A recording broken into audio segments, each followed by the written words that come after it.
Let me make it easy for you by unveiling 7 easy steps for you to do Hoshin planning in your organization. Step 1. Establish vision, mission and key metrics of your organization. This is typically done at the executive level and focuses on identifying the current state of organization concerning your vision, planning process and execution techniques. Below are the questions you should ask. What do you currently have in place that allows for objectives to be created and implemented? Are there current long-term plans already in place? Do you have a current vision or a mission statement? What are the current organizational structure and daily management system? Step 2 of Hoshin planning. Develop breakthrough objectives. A breakthrough objective can also be labeled as an individual Hoshin. These are significant improvements that will require the entire organization to engage in the process over an established time frame, usually 3 to 5 years to complete. The Hoshin objective set during the step 2 establishes a roadmap for success, allowing management to identify projects and strategies to meet them. Each objective should have the following elements moving forward: description of the desired outcome and the elements that will be measured by specific metrics that can be used to measure the progress and show that the objective has been met. A timetable for the desired completion. An individual who can be accountable and report on the objective or strategies being used to achieve the end goal. Step 3. Develop annual objectives. At this point, it is time to transition from strategy development into strategy deployment. Annual objectives are the ones that you will need to complete in the current year to reach the overall breakthrough objectives you are thriving for. This is typically the point where the Hoshin metric is instilled to help begin the strategy and objective deployment. Hoshin metrics, I have placed an Excel template under the resources section so you can use and populate these Hoshin metrics. It is quite helpful once you get the information needed and plugged in.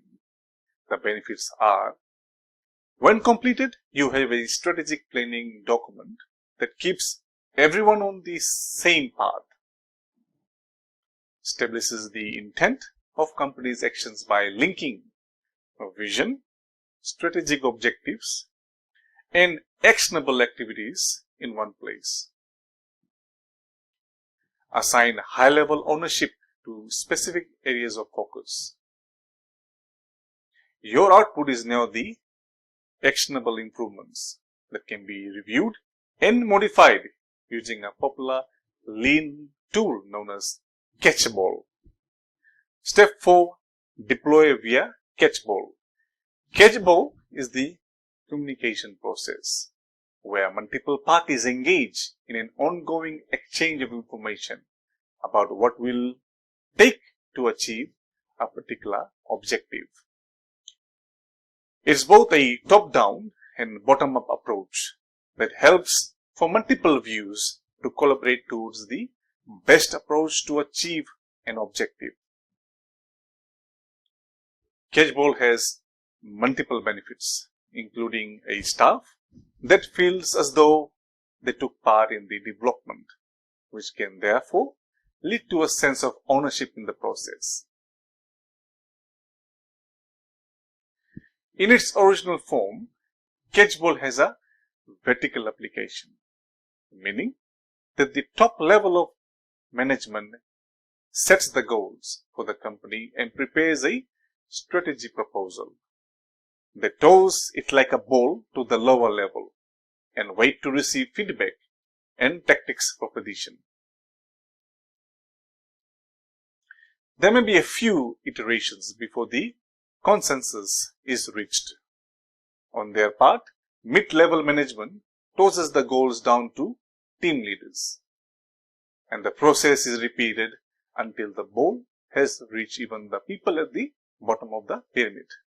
The final goal is to provide every person who will be working towards achieving the company's goals to give input on their part and align every action in a common direction that is shared by everyone.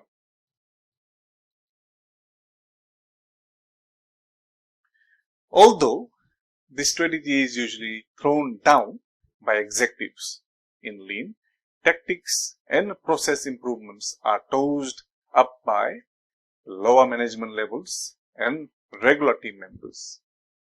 This makes catchball extremely suitable for companies that have embraced a culture of shared leadership. Catchball is an effective way to make sure that employees understand how they fit into the larger picture and become more connected to the organization's most important objectives. Once you have developed your plan of action and how these objectives will be met through catchballing, you have the means to deploy your annual objectives with confidence.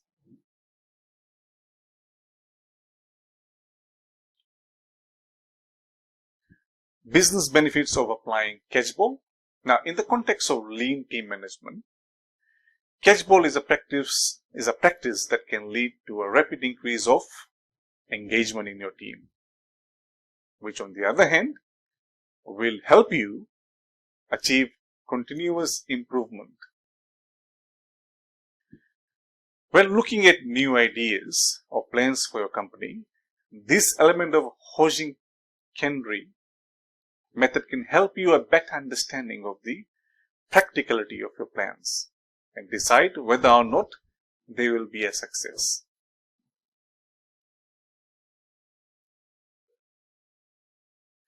This is done by allowing people from multiple areas to contribute to the analysis of the plan or idea.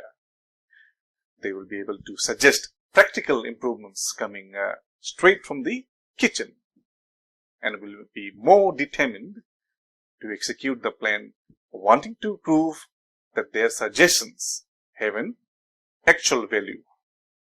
Now, how to start practicing catchball?